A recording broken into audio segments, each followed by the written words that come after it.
Welcome to episode 4 of Inside Politics, for teens by teens, where I explore the politics and issues impacting our generation. I'm your host, Christina Li, and today I'm focusing on the effects of the coronavirus pandemic on international students. For this, I've invited Ioana Plumi, an international student from Greece studying at UC Davis. Ioana, how are you doing today? I'm doing okay. As good as it can be during this world chaos, I guess. Yes. All right. Do you think you could talk a little bit about how your status as an international student has affected your time at UC Davis right now? Yeah, so thankfully, like with like everything that's like going on, like UC Davis is allowing us to stay in the dorms because like potentially like going back home could pose for like many students problems with like their visa. Like specifically for people from China or Iran, like I'm pretty sure that like going back home like might actually like cause their visas to be denied. I don't exactly have more details on that policy, but for me specifically, currently, like the EU has closed its borders and flights to and from Greece will be suspended as of like Sunday. So for now, like I am stuck in the United States until like hopefully like these travel bans and like flight restrictions are lifted. I see. So do you think that UC Davis has been supportive or unsupportive of you, like in this trying time? Um, I am not really sure if I'm in a position to criticize them because sometimes like I feel like they're not like responding to us like quickly enough. Like a few days back, they sent us an email saying like, "Oh, like you shouldn't go back home, but like you should only stay here because like potentially like you might not be able to like keep your status as a student at UC Davis if you go back home for spring quarter." And that's very urgent. Like I'm sorry, but you need to have that figured out.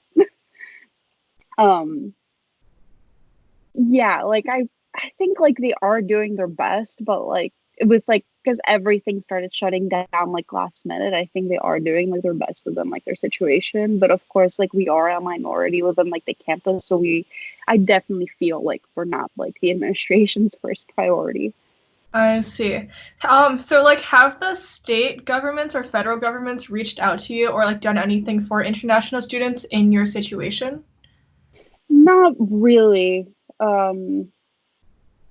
Not specifically to like us. Like I mean like what they've done for some people is like give them trouble with their visa, but like not specifically like reached out to us. I see. Okay. So how do you think that, so can you tell us about how, like specific to, like some responses specific to California that the state has put into place in response to the coronavirus? Um so a few days back it was just like the Bay Area that went into like a shelter in place order, but now like the entire state has like a mandated like shelter in place order. So basically it's kind of like the entire state is under quarantine. But grocery stores, like pharmacies and banks are like open. But you know, some people will be like outside, but only like for like essential like stuff like buying groceries or traveling or that sort of stuff. I see. Would you say that you're generally in favor, or do you have a favorable opinion about what the state government has done so far? Um, yeah, like I think like the only way to like curb this pandemic is for people to actually like stay at home and you know not really go on site unless like it's like necessary. So if anything, like I kind of do wish that it was just done sooner than anything, but like I'm glad it's being done right now because California like pretty much is like as a state has some of the strictest restrictions. Mm-hmm. So I'm happy about that. But we're also one of the states that has been like affected the most. Mm-hmm. So there's also that. I see. So what about like the federal response? Like how do you think President Trump has handled it and also Congress and the CDC?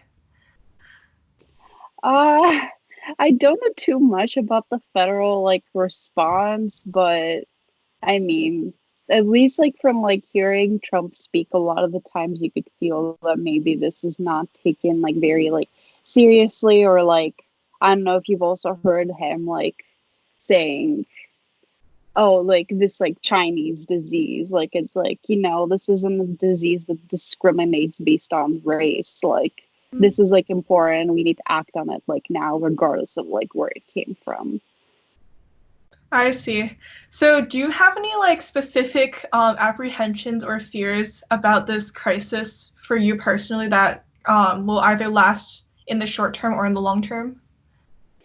I guess like in terms of like my visa, we are told that like, right now, like going back home, like may like result in us not being able to enter the country until like the whole like coronavirus like pandemic stuff like ceases, which is like scary because it's like, if I'm able to come back for like the fall, because I'm definitely going back home for the summer. Mm-hmm. And then like more like personally, like just being so far away for such a long time, like I some like two of my grandparents are still alive, and they're obviously like very vulnerable because they have other like health issues. So it's like, if something like happens, like, I wouldn't be able to see them. Mm-hmm.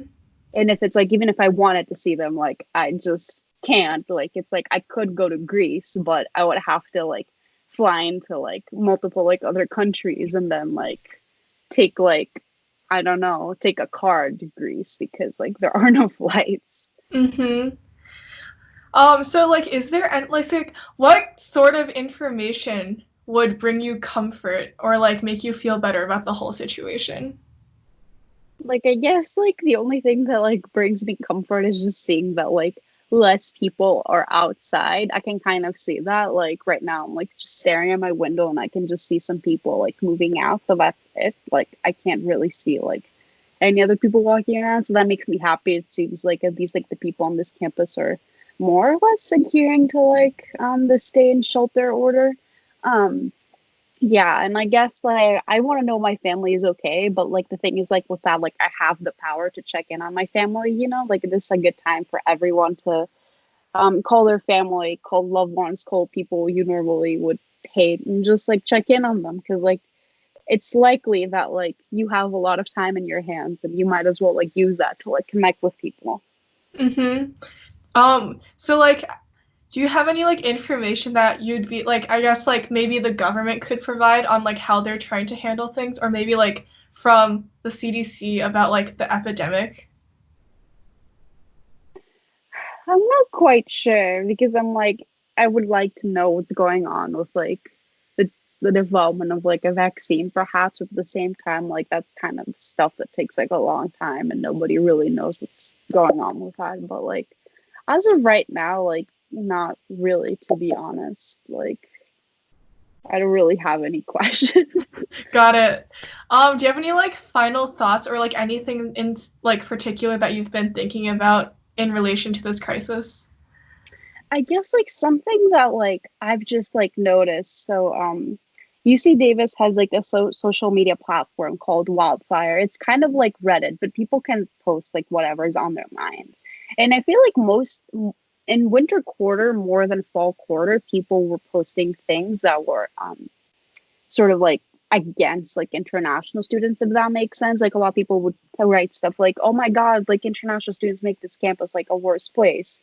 And like I feel like I've been noticing more of this like after like the pandemic.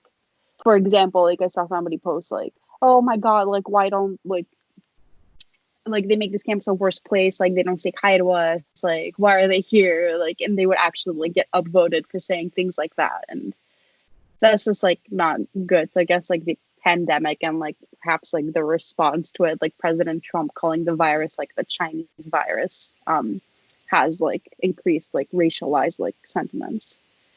Got it. All right, Joanna, thank you so much for being on my podcast. I really appreciate it. And Yeah, stay thank safe, you. stay healthy. You too. Yes, thank you. And I'll see everybody next time on Inside Politics. Hey everyone, this is Christina. Thank you so much for watching Inside Politics. Please be sure to check out the outtakes linked in the description, and feel free to check out the rest of the interviews on my channel as well. See you next time!